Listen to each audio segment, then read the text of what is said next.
Hey guys, Enigmatic. I recently made a video going over mutually exclusive units in Fire Emblem games, which unit I think is better in each case and why.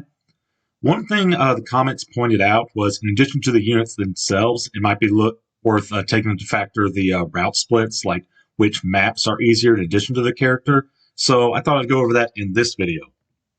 In Fire Emblem games that feature route splits, which maps are easier, which paths get better characters or items. More so the latter, as I've already talked over about characters in the previous video, but I will lightly touch on them again here. Which routes is more fun? Obviously very subjective, but worth pointing out as well. How is the story affected in each route? And in my personal opinion, how I think the split could have been handled better, how it could have been improved.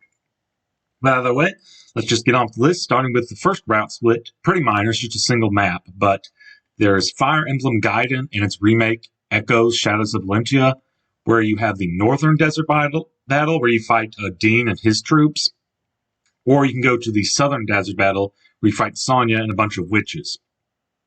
Whichever unit you don't defeat, you'll recruit after you defeat Gareth in the desert. I did talk in a previous video, I think Dean is the superior unit in both games, and I do stand by that. However, I do think Dean's map is a little bit easier, in my opinion. All of his units, they're locked to one range. You can take them from far using like archers and magic, that sort of thing. And witches, I'm not going to say they're the most difficult thing in the world, but they are annoying. There's also just worth considering the fact that there's definitely situations where you might not want to use either unit. You might already be training a Saber and or Kamui, and there's kind of diminishing returns on multiple Myrmidon/Dread fighters. There's only so many like powerful swords to go around.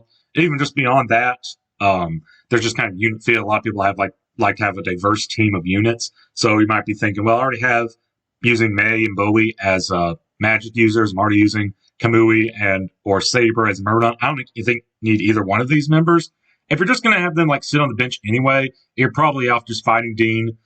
You get his Brave Sword early. And Echoes, Shadows of Valentia, he drops the Brave Sword, but Sonya does not throw up the Steel Shield, I believe. So you get it just like a little bit earlier. And then Sonya can just like sit on the bench. I think that's a perfectly valid thing to do. At the end of chapter 15, you have a choice between going east and west. You can either end up on A route or B route. Right off the bat, I do really like the story gameplay integration of this. Your two tacticians / like advisors, they both like kind of bicker about which route the Leaf's army should take and why. There are pros and cons to each, like from a narrative perspective, and this does reflect in a gameplay perspective as well. A route is more like direct confrontation with the Empire, so you're facing like more troops and just more like difficult battles. B route is more sneaky. You go through like this like wayward forest or forest of no return. And it's pointed out, maybe it's called that way for a reason. So you have to deal with like warp tiles, and it's explained like the Empire knows it's dangerous as well. So you don't have as many like battles, like many troops, but you do have to deal with like tricky things there. Both routes do have their fair bit of difficulties. I think A route is like a little bit easier, but I think the maps themselves are like fine. Is like which one you want, A or B route. The problem is when we get into like the rewards from taking each route. I look at this chart here. I have like items in each route. A route gives you both Soul Manual and a Nihil Manual. You have to like either recruit Ilios or like steal it from him. You have to like steal the Nihil Manual from boss, but the same thing applies with a Luna Manual. You have to like steal it from like I think it's like a Myrmidon or Swordmaster or something. Waiting towards A route, and then just on top of that, B route, the Voosh personal weapon, very like a hand axe with crit. It is very nice, but it can compete with a warp, rescue, and magic ring. All of those you don't even like to steal from an enemy. You just like visit a house. The Voosh you have to like steal or like capture. So like on top of that, the characters you get in A route are just significantly better. A route gives you Sleuth, an A-rank staff user with like no investment required. You got Misha, okay-ish like utility like flying unit. And if you're not using Olwen, you also get like Ilios, good like bulk, attack, magic, that sort of thing. Whereas B route conversely gives you the literal worst units in the game, and Shannon and Miranda. I think if I was like changing or altering this route, I'd keep the maps the same.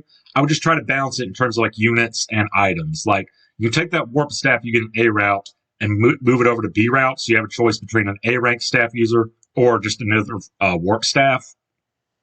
Then on top of that, I would keep Sleuth and A route, Miranda and B route, but I would also have B route give you Ilios, regardless of whether you're using Ulwin or not, whereas A route gives you Shannon, and then just have Misha appear in both routes. I think that would help even the playing field a lot, just in terms of like items you get and characters you get. Next up, we have the Binding Blade, which is split between the North route or the West route, depending on which house you visit in Chapter 9. If you visit the leftmost house or no house at all, you get a Killer Bow and you end up on North route. If you visit the right house, you get a Restore Salve and you end up on the West route. Worth noting, you can get the Speed Wings in both routes, but in West route, you have to visit a specific village with either Lot or Wade, which you might not be using on your team. You might not want to deploy like an under-level them just to get like a Speed Wings instead of Vulnerary. Also worth pointing out is Gonzalez himself. You get him in both routes, but in North route, he's at level 5, I believe, with a C rank in Axes, whereas in West route, he's at level 11 with a D rank in Axes, and all his other stats are the same.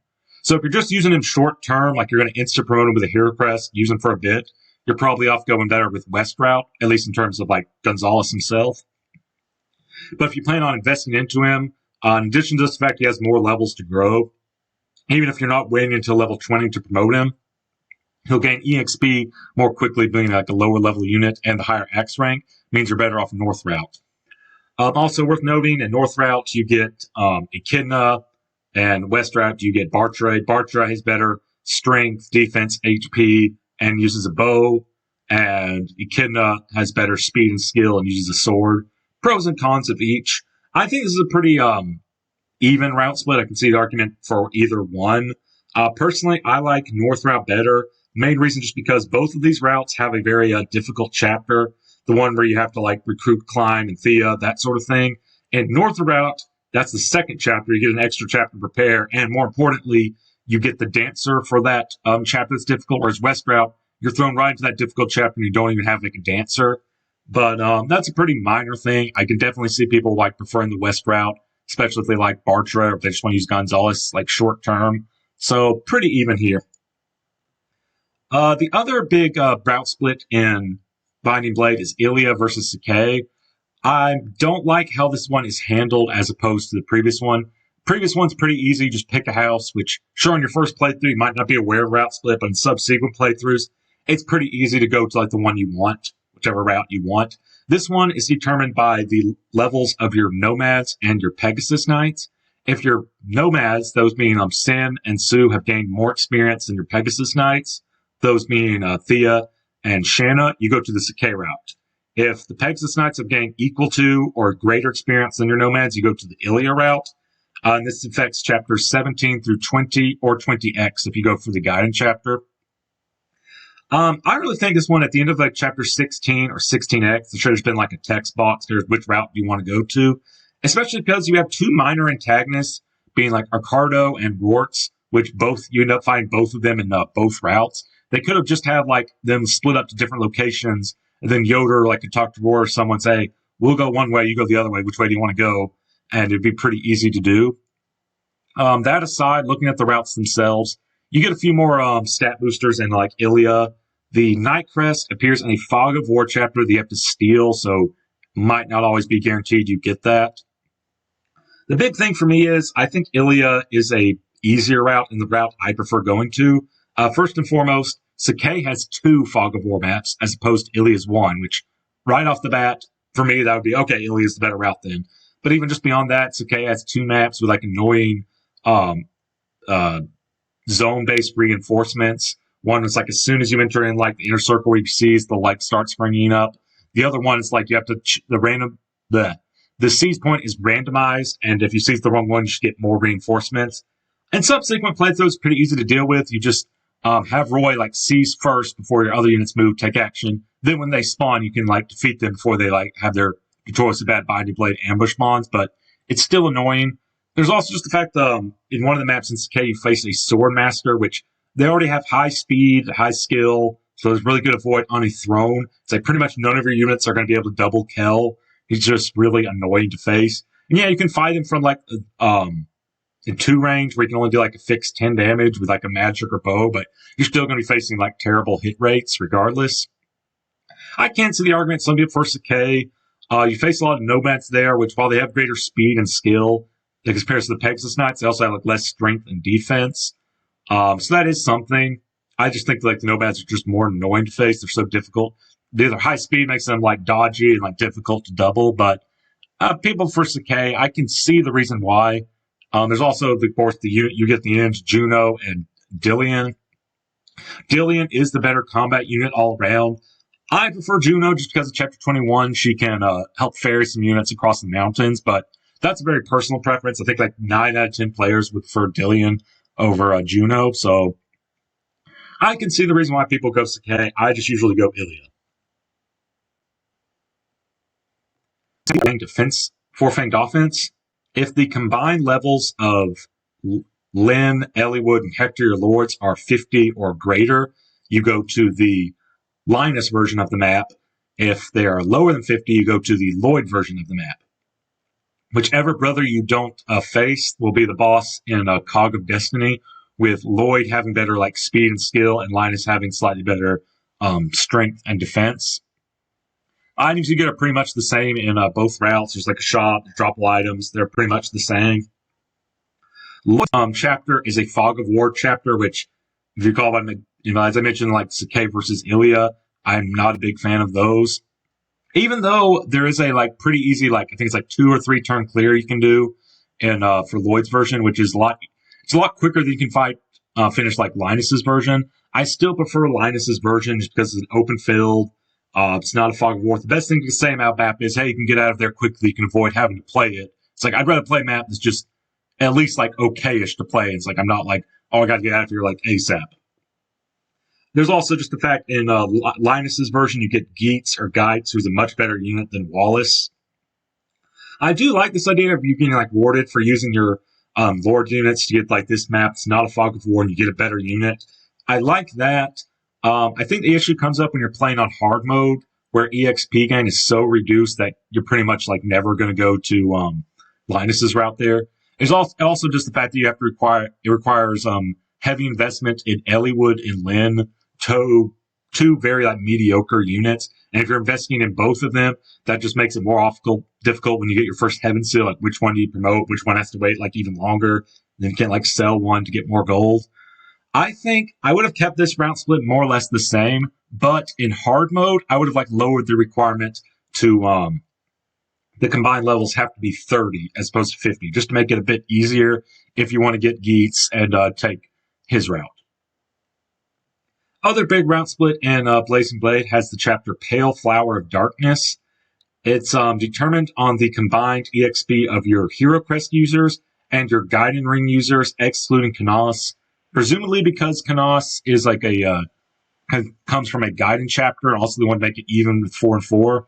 So if the combined EXP of your Priscilla, Sarah, Urk, and Lucius, I want to say it's equal to or greater than your EXP gained of Guy/Guy, Dorcas, Bartray, and Raven, you go to the Kenneth map. If the opposite is true, you go to Jerem's map. Kenneth, the boss, can either drop Aura or Purge, where Jerem drops the Light Brand. I do think the Jerem map has a slightly better item drops, as you can get like a white gem as opposed to a blue gem. You can get a Bolting in Kenneth's map, but that's only in normal mode.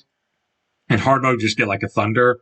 Plus, in Jerem's map, you get it out of a like chest as opposed to an enemy drop. So it's like guaranteed to have all 5 uses, which can come in handy in like the next chapter, which is the infamous Battle Before Dawn. The problem is, Kenneth's map is a siege map, pretty easy, pretty straightforward. Jerem's is a route map. Normal mode has like 20-something reinforcements, and a hard mode has like 40-something reinforcements. And in both maps, you're fighting with like on and off again snow, which impedes your movement. Whether you're speed running or you're LTCing, pretty much all the players like prefer to go to the Kenneth route. It's easier to get done. Even just beyond just those like specific play styles, the Kenneth map is just much more straightforward. It's much less annoying to go through, even if Jerem's maps has better items. With a few slight adjustments, I honestly think this would be better just splitting it into 2 chapters, not having a route split. Both Kenneth and Germ appear as Morse in the final confrontation with Nurgle. It's kind of confusing to see one and not know who the other guy is in your first playthrough. And there's also just the fact of both versions of these maps have a character split between Harkin or Corel. If they split into 2 maps, you just have Corel in one and then Harkin in the other. And it'd be pretty straightforward. This game already has hey, which unit do you want in Wallace or Geets or Guides? So I think I would have liked for that, but it would have taken some slight reworkings of the map. They're pretty similar to each other as they are. Just appear one right after the other. There's also just the fact of it's pretty odd having the specific requirement of your hero crest versus your Gaiden ring users. If you're going for full recruitment, you have to train Bartrap to be level 5 warrior. That makes it a little hard to go to Kenneth's map. And beyond that, it's you're most likely going to use one of your healers, either Sarah or Priscilla, in addition to another magic user. If you're not, Dorcas and Bartrap kind of mediocre, Geese just kind of Ed. So I think most players are going to go to the Kenneth version on their first playthrough. It's a bit weighted towards that. I'm going to keep the route split. What I would do to change that, maybe it's just something a little easier. It's hey, we attack the fortress from this side or that side, and just give a text box option sort of deal. But that's what I have to say about Pale Flower of Darkness. Next, we have Sacred Stones, which has the Erica route versus the Ephraim route. At the end of Chapter 8, you have a choice to either accompany Erica as she goes warns the other nations of Grotto's invasion, try to protect the other Sacred Stones, or join Ephraim as he takes the fight to Grotto itself. If you take Erica route, Ephraim will send his knights, Kyle and Ford, with Erica. If you take Ephraim route, Erica will send Seth and the rest of her army with Ephraim. The general consensus here is that Erica's mounts are easier, but Ephraim's mounts are more entertaining. And I think I somewhat agree, at least on the part of Erica's map being easier. I honestly think if you want the full experience, someone's playing for the first time, I would recommend after you beat Chapter 8, save the game, make a copy your save file, then play one map on Erica, and then another playthrough on Ephraim to get the full experience. Because in terms of story, Leon, I think, is more as a better villain in Erica route. He's more sympathetic, he's being controlled by the Demon King, as opposed to Ephraim, he's being he's a lot more playing along. There's also just the fact in Erica's route, you get more character development for Cormac and Joshua. But in Ephraim's route, you get to see the true effect of what Vigard was, just a puppet king that Leon raised. He's actually ruling over Grotto itself. You don't get, you're going to be missing out on one of those, depending on which route you split. I think it's better off to get both of them. Part of me thinks that kind of Pale Flower Darkness, it might have been better, at least in some ways, just kind of not have a route split. On one hand, that would make the game a nice 25 chapters, more level scaling. You'd have more incentive to raise your units up to higher level before promoting them, trying to get them closer to 2020. But from a narrative perspective, that would require so much changes that I don't think it's worth it. So I guess it's fine as is, and it is pretty straightforward. It's just a choice text box. Nothing hey, which units did you use more, that sort of thing. In terms of items you get a Night Crest earlier in Ephraim's route, potentially, if you save all of the Dusel's men. That's nice.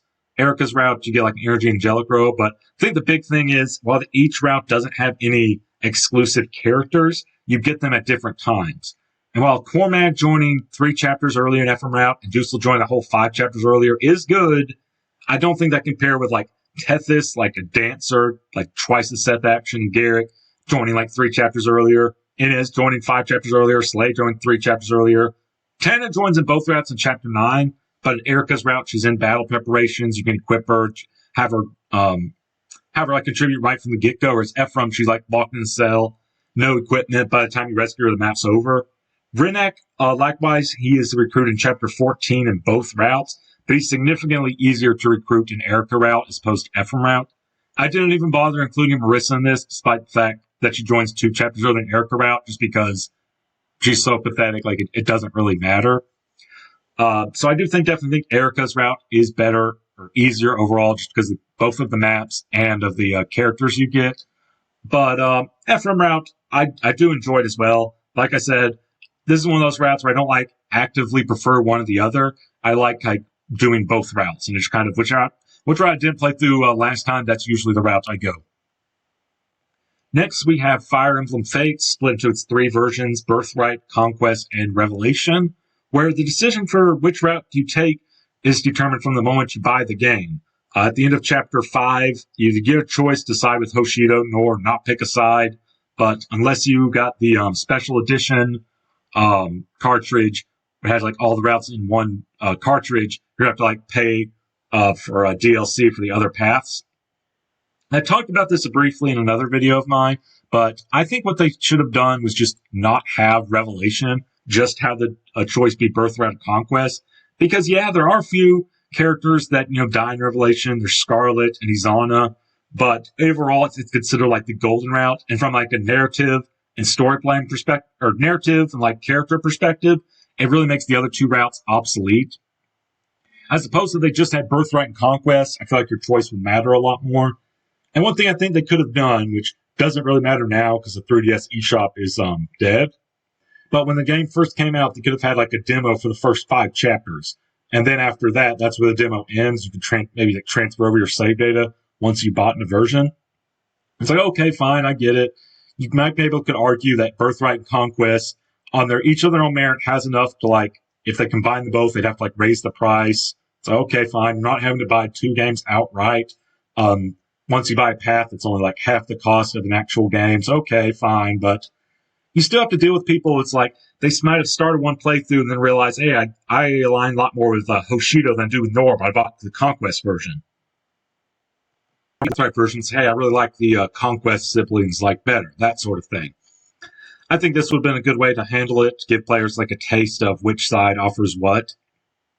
There's also just the fact the maps and are very different in both. Like Birthright is easier game, but I can see some people preferring the characters of Birthright, but they want the gameplay of Conquest, or vice versa. They prefer the characters of Conquest, but it's difficult. They want Birthright, but I don't think there's much you can do about that. If both games were pretty much the same in terms of gameplay, I don't think that'd be enough to justify the price. It's Conquest is the harder game, different characters, that sort of thing. Somewhat controversial take. I think most people, when they look at how they rate the Fire Emblem games, put Conquest at the top, A or S tier, Birthright, Revelation near the bottom. Well, for one, I kind of treat Fates as one game. Same graphics, same music, same characters, story kind of bad in all of them, same gameplay engine, etc. I think it's fair to rate them as different, but I also think it's fair to rate Fates as one game. But looking at which routes I prefer, I actually think Birthright is the least bad of them. It's my personal favorite route. Yes, I do think Conquest has better map design overall, but Birthright's story is, it's fine. It's nothing that amazing, but it works. Conquest story is just frustrating. Someone pointed out, it's align with Birthright, align with your birth family, and say, oh, JK, we're not related. As opposed to Conquest, it's you can work from the evil King Garen, work reform from within. It's oh, JK, just follow all of his orders till the last 2 chapters. Both can be frustrating, but especially Conquest, just feel I want to just choose the path that lines with good, and Corrin just kind of sits back and does nothing, can't really fight against Garen until the very end, is very frustrating. There's also the fact that Conquest, some of its maps, while they're better overall, some of them are really annoying. There's Ninja Hell, Fox Hell, Fuga's Wild Ride, the penultimate chapter with unlimited range and trap staffs, the final map against Takumi, which I think is the worst map in the entire series. There's that. So I would rate them Birthright, then Conquest, then Revelation. I do think Revelation has some gimmicky map designs, but I would still rather play the snow shoveling map or the elevator waiting minigame any day over pretty much any Fog of War map. But that's just me. Next, we have Fire Emblem 3 Houses, which actually has 4 routes: Azure Moon, Verdant Wind, Crimson Flower, and Silver Snow. That is the order I played them in my first time around this game. So it's better and worse, I think, than how Fates handled the route split. So on one hand, all these routes are available in one disc. You get them right from the get-go. That's really good. But the problem emerges once you look at the different routes. They don't change as much as Fates and the Fates route splits did. the maps, the characters, they're all very like samey to each other. There's also just like the fact of when you start Three Houses, and after the prologue, it's like given a choice, which house do you join? So okay, easy, right off the gate, choose like a different house. We're getting right into it, but you have to go through like 11 chapters before you start seeing any differences, and you can't just like copy a save file and then like write a chapter 11 because you've already made your choice like in chapter 1. So you have to play through the first 11 like tutorial-ish chapters. Again, the same maps each time, just kind of different units. And then even once you get to the route split, they're not as different from each other as you might think. Silver Snow and Verdant Wind are basically just the same, except Verdant Wind has like Battle of Garner Field thrown in. Azure Moon and Verdant Wind are pretty similar for like first like 4 chapters, and then they diverge a little bit. And then Crimson Flower is just the same, just from like Edelgard's perspective. There's also just the fact of, on one hand, Three Houses does not have a golden route like Fate's Revelation did, which I think is a very welcome improvement. It makes like the choice like more impactful. You can't like save everyone in terms of like a grand picture sort of thing. But on the other hand, excluding Revelation, there were a few like characters that would join like on both routes. But otherwise, you had to like choose, okay, well, if I choose Conquest, I get to have Laszlo, but in Birthright, he's going to die. In like other situations, like, well, if I choose, Birthright, I'll get to have Ryoma, but he's going to die in like Conquest, that sort of deal. And there are the house leaders and like some of the retainers. It's like they're kind of locked behind like each path, but you can just recruit all of the students to your almost all of the students to your path, which from like an individual character perspective, I think that hurts like the route split, like big choice a lot. And yeah, you can intentionally hold yourself back, not recruit them, but you're like intentionally holding yourself back in that situation. I honestly think with how like versatile the class system is in Three Houses, part of the game might have been better. It's just you could not recruit other students, period. Like you get to grow attached, like in Blue Lions playthrough, like the house friends, Ingrid, Felix, Sylvain. And then your next playthrough, you have to fight them. And each of your students could like take different paths. You wouldn't be locked. So, oh, well, Ash is an archer. I have to keep him an archer. So, oh, no, you can make him a Wyvern Lord or something else if you want, even though he has like a talent in archery. That would make it a little bit difficult in terms of permadeath, but the game's already, I think, designed more or less around like you're either playing casual mode or when Nina dies, you're turn wheeling. So from that perspective, gameplay wouldn't really change that much. Moving on, just like the character or like the story overall, I'm not going to sugarcoat it or like hide it. Blue Lions, that's my favorite route. If you've seen my favorite Fire Emblem characters video, I really like Dimitri. I'm not going to say his route is perfect. Like, there are problems, to be sure. People point out that his redemption arc is too sudden, to which I say, well, on one hand, you do see hints of him, like, becoming his true self before his, like, Rodrigue's death, when Rodrigue presents him the holy weapon Aaron Bar. If you save Dedue, did his paralogue, when Dimitri reunites with Dedue, you see kind of, like, hints of his humanity. Plus, at the end of, like, the chapter, you get Dedue, like, Maya's like, aren't you happy we won? And like, Dimitri's kind of conflicted over like, I should be, but you do see some conflict. There's also just the fact that from a gameplay perspective, he kind of needed to be either like edgy boy or able someone to like be tutor, have meals with, that sort of thing. Having a kind of partial transition doesn't really work from a gameplay perspective. So I get that. There's also just the fact that in your first playthrough, it's like those who slither in the dark just kind of booger off for this route. So what happened to them? And you play other routes, you realize, oh, Patricia was actually a member of those who slither in the dark. And oh, Edelgard's uncle was a member of those who slither in the dark. But also in your first playthrough, Patricia is hinted to have like a much larger role in the story. And you think, oh, that's probably going to come up in the other routes. And it doesn't. So that's kind of my gripe there with like Blue Lions. For Verdant Wind and Silver Snow just has like pretty much it doesn't have any unique characters. The story's just kind of like Verdant Wind, but without like Claude's charisma. And Verdant Wind itself, people point out, it's like, well, Dimitri's route, you can't remove Dimitri. He's integral to the route. The Crimson Flower Act, you can't remove Edelgard. She's integral to the route. Verdant Wind, you totally can. And they did so in Silver Snow. I like Claude, but he's not really integral to the plot, like, especially in terms of like the final boss fight. Like Edelgard makes sense as a final boss in Azure Moon. She's been hyped up like the whole game. Rhea makes sense as a final boss, and Crimson Flower, their ideals clashing.